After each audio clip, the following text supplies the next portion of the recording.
So in our online classroom, a student asked me about using would and using will for possibilities. Maybe there's a car that I want to buy, and I say, if I buy that car tomorrow, I'll have to declare bankruptcy, which means I have no more money. Now I say, if I buy, it's a possibility in the future, right? And I will have to declare, that's a possibility in the future. We're using if to show that. But really, I'm not planning to buy this car. It's a terrible idea. I'm not going to do it. So instead, I can imagine. And when I do that, I use different grammar. I use this. If I bought that car tomorrow, I'd have to declare bankruptcy. And this is the way that a native speaker says it. Now this one, bought, it sounds like the past tense, but it's not the past tense.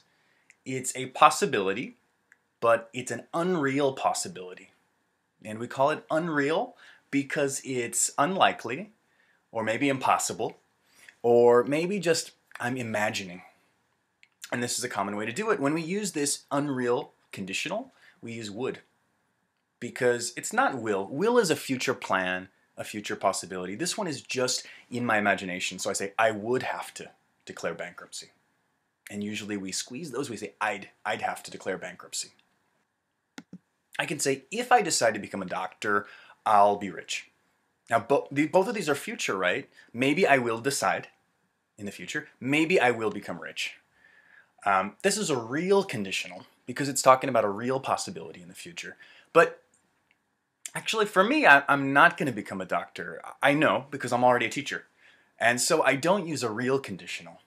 Of course, it's possible I can become a doctor, but that's not my meaning. My meaning is just imagination. So I might change it. And I say, if I had decided to become a doctor, that's past, I would have become rich. Also past. Am I rich? No. Because I did a different plan, right?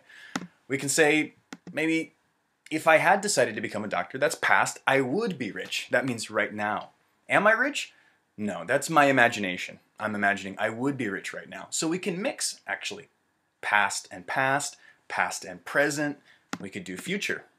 If I decided to become a doctor in the future, I would become rich. That's future. And it's similar. I'm just imagining if I did that. Actually, I won't. But I'm using an unreal conditional to imagine. So we have 24 lessons. Last time we studied lesson 19. And I want to review that a little bit. You know, you've forgotten a little bit, you want to bounce up to 100%. You forgot a little bit, bounce up to 100%. We practice all that passive voice stuff. So we said, a construction company repaired our roof before the rainstorm. We have a subject, construction company, a verb, repaired, and an object, our roof. Then we have time, right, before the rainstorm. If we want to change this one, we can use passive voice to say, our roof was repaired before the rainstorm. Did you notice we took out the doer? Who did this action, repaired? I did it? No. I don't know how to repair a roof. By a construction company. And if you want, you can add that here. Repaired by a construction company. But in my sentence, I decided it's not important. And I just want to say our roof was repaired. And we know by someone before the rainstorm. Another one, gardeners cut our lawn twice a week. We can move the object to the beginning and we say our lawn is cut twice a week. Let's listen to how I pronounce those because we practiced that in our last lesson. Our roof was repaired before the rainstorm. Did you hear I squeezed this one? Was, I said was. One more time. Our roof was repaired before the rainstorm. And I also squeezed this one. I said the rainstorm. Really quick, right? Our lawn's cut twice a week. I squeezed these. Lawns. Lawn is, I said lawns. One more time. Our lawn's cut twice a week. So you guys heard that in our last lesson. Of course, this is review, and I want you to think about that squeezing. Pause the video, try it yourself. In today's lesson, we're going to have more of these videos, so check the website for more pronunciation work. We also had a excuse me activity, so I asked you to listen to my voice, see if you can understand it. Let's try it. We wanted to visit the park, but he said he wasn't going to have a car on Friday. Really fast, right? Well, one student got it. Congratulations, Leslie, you got the correct answer. We wanted to visit the park, but he said he wasn't going to have a car on Friday. Really quick, but we're going to learn how to pronounce this stuff, right? Strong sounds are in blue. We wanted to visit the park, but he said he wasn't going to have a car on Friday.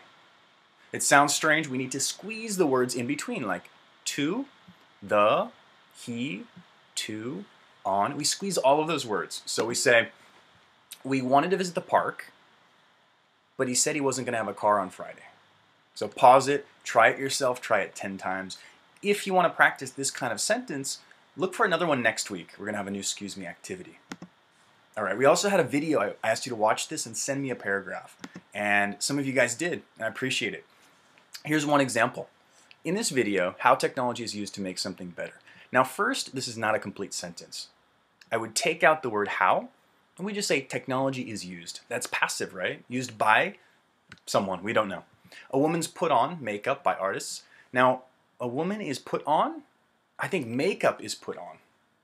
Okay, so try to make it active first. People put makeup on a woman. We can flip it and we say makeup is put on a woman by artists, right? After her makeup was completed, it was completed by someone, they fixed her appearance with Photoshop. Her neck was made longer by computer experts, right? Her eyes were made bigger by people, and we're using these passive sentences. It sounds excellent. So great job with the paragraph. If you didn't write a paragraph for our last lesson, you can do it today, and we have a new video. We also looked at a picture and I asked you guys to speak. So let's listen to a speaker. In this picture, the lady woman was seen by us, and her bag was being stolen by the geese, and there are some goats are left in the street. One goat was hit by a car. The goat will be stolen by anyone in the street. All right, nice work. And the student's using the passive voice, which is excellent. Some of the words I couldn't hear and I couldn't understand, but we heard great stuff like her bag was being stolen by the geese. It's passive voice, right? I do want to ask, was her bag stolen? I think money was being stolen. So we could say money was being stolen from her bag, right? Because if you take the bag, that's the entire bag, or left in the street by someone, will be stolen by anyone in the street. So excellent use of passive voice. If you guys want to practice that, go to our site. We have more practice activities. Today, of course, is lesson 20. So we've learned a little bit, but learning is not enough. You're just listening to me. The best way to practice this is to do it yourself. So on our website, you're going to see 5 sections. Review. We review last time's lesson. Learn new material. Practice. Try it yourself with my help. Create. You're going to create your own work, speaking and writing, and 100% review. Quick activities that can be a little bit fun to practice old material. So today we have a picture. I'm going to ask you to give advice to this owner. We have a video. I'm going to ask you to also give advice to this guy. He's trying to fix a boat. It's kind of funny. You can watch it.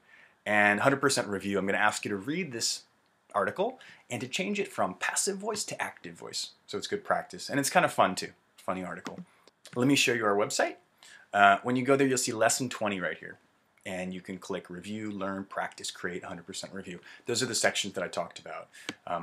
Sign up for our newsletter. I can send you more information. Go to Facebook. All this is free. New activities, right? New practice. Twitter, YouTube, or subscribe to our YouTube channel. And I hope you guys enjoy it. Have fun with it. And I'll see you next week for our next lesson.